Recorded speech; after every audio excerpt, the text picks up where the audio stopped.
బీజేపీతో పొత్తు కోసం చంద్రబాబు తహతహలాడుతున్నారని అన్నారు మంత్రి రోజా. తనకంటే చిన్నవాడైన అమిత్ షా కాళ్లు పట్టుకోవడం ఎంతో సిగ్గుచేటు అన్నారు.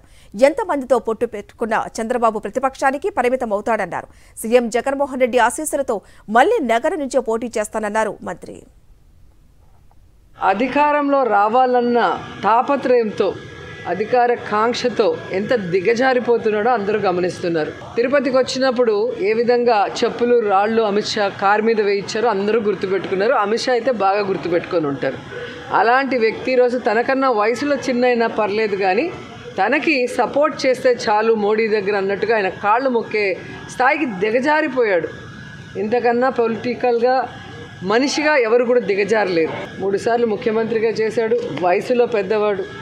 అలాంటి వాడు ఈరోజు అమిత్ షా గారి కాళ్ళు మొక్కాడు అంటే పొత్తు కోసం అధికారం కోసం ఏ విధంగా వెంపర్లాడుతున్నాడు అనేది అర్థం చేసుకోవాలి.